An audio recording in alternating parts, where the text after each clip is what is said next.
मीरपुर नाम के शहर में तेजस अपनी पत्नी नीरू के साथ रहता था। पति पत्नी दोनों ही नौकरी करते थे। एक दिन तेजस गांव अपनी माँ के पास फोन करता है। हेलो, प्रणाम माँ। जीते रहो माँ, तुम दादी बनने वाली हो हैं?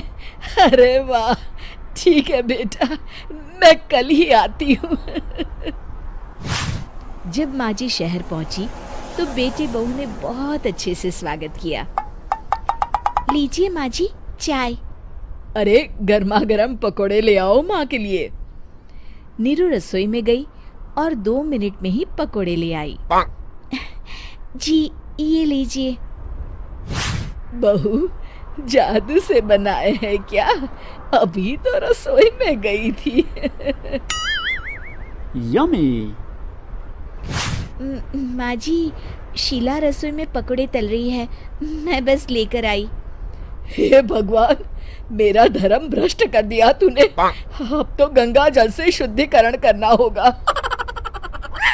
दूसरे दिन, माँ जी मैंने नाश्ता बना दिया है, ऑफिस जा रही हूँ। पर अभी तो घर का सारा काम पड़ा है। शीला आती ही होगी, झाड़ू पोछा बर्तन कपड़े वो सब कर लेगी। हमारे जमाने में घर का सारा काम हम ही करते थे। जी माँ जी, आप बहुत होशियार हैं, मैं घर ऑफिस दोनों नहीं संभाल पाती। तो जरूरत क्या है घर से बाहर जाकर चाकरी करने की? वैसे भी घर का काम खुद करने से घर में बरकत आती है, समझी? पर माँ जी। पर वर कुछ नहीं, इस महीने की पगार मिले फिर ऑफिस बंद है। हाँ। रात को नीरू तेजस से कहती है, सुनिए जी, माँ जी बोल रही थी कि मैं नौकरी छोड़ दूं। वैसे ठीक ही तो है, अभी तुम्हें आराम की जरूरत है। फिर भी आराम कहाँ, शीला को छुड़ाने के लिए बोल रही थी। तो अब 24 घंटे में इतना काम तो कर ही सकती हो। पर जॉब पसंद है मुझे, घर पर मन नहीं लगेगा। अगले दिन जब दोनों ऑफिस के लिए निकल रहे थे, मेरी तो कोई कीमत ही नहीं है इस घर में। माँ जी, आजकल महंगाई बहुत है, रहन सहन भी बदल गया है, दोनों नौकरी करते हैं तभी ठीक रहता है। अच्छा, तू कहना क्या चाहती है? मेरा बेटा तुझे बिठा के खिला नहीं सकता? तू ही इस घर का खर्च चला रही है, हैं? नहीं माँ जी, मेरा वो मतलब नहीं था।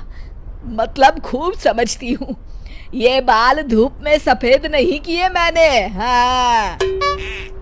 अब तो ये रोज का काम हो गया था। तेजस भी रोज की झिकझिक से परेशान हो गया था। एक दिन उसने कहा, नीरू, वैसे भी तुम्हें मैटरनिटी लीव मिलने वाली है, तो अभी से ही छुट्टी ले लो। पर क्या, मेरी सैलरी अच्छी खासी है। आखिर नीरू ने रिजाइन कर दिया। जब बच्चा हुआ तो घर में सब बहुत खुश हुए। कुछ दिनों बाद तेजस फाइल देख रहा था। क्या हुआ तेजस, कुछ परेशान लग रहे हो? अब हाँ, वो हमारी जितनी सेविंग्स थी वो तो हॉस्पिटल में और छठी के फंक्शन में खत्म हो गई है नीरू। और अभी वैसे मंदी चल रही है तो मैं बोल रही थी कल मुन्ना को हेपेटाइटिस का टीका लगवाना है। नीरू, क्या पोस्टपोन नहीं कर सकते? नहीं जी, बिल्कुल नहीं। अब तेजस को समझ में आ रहा था कि उससे गलती हुई है। पैसों की कमी का असर घर के माहौल पर भी पड़ रहा था। अगले दिन, बेटा मेरा चश्मा और ये दवाइयाँ ले आना, पर्चा देते हुए माँ जी ने कहा।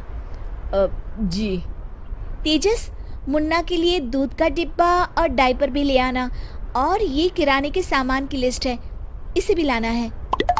तेजस गुस्से में लिस्ट मरोड़कर फेंकता है और चिल्लाता है, पैसे क्या पेड़ पर उगते हैं? ये ले आना, वो ले आना। अरे पर ये जरूरत का सामान ही है। वो गुस्से में बिना कुछ कहे ऑफिस चला गया। अरे लंच तो ले जाइए। नीरू दौड़कर डिब्बा पकड़ाती है। एक दिन खाना खाने के बाद, नीरू, अब तो मुन्ना कुछ बड़ा हो गया, तो अब तुम वापस ज्वाइन कर लो ना जॉब। पर इस रिसेशन में जॉब मिलना बहुत मुश्किल है। ट्राई तो करो। फिर मुन्ना, माँ जी है ना, और एक फुल टाइम मेड भी लगा लेंगे। पर माँ जी, उन्हें तो पसंद नहीं। तभी माँ जी वहाँ आ जाती है और प्यार से नीरू के सर पर हाथ फेरते हुए बोलती है, अब मेरी समझ में आ गया बहू, पहले के और अब के समय में अंतर है। तुम काम शुरू करो, मुन्ना की जिम्मेदारी मेरी। मेरी प्यारी माँ जी, ये कहकर नीरू उनके गले लग गई। शिक्षा, परिवर्तन संसार का नियम है, हमें भी समय के साथ चलना चाहिए। उम्मीद है कि आपको हमारी ये कहानी पसंद आई होगी।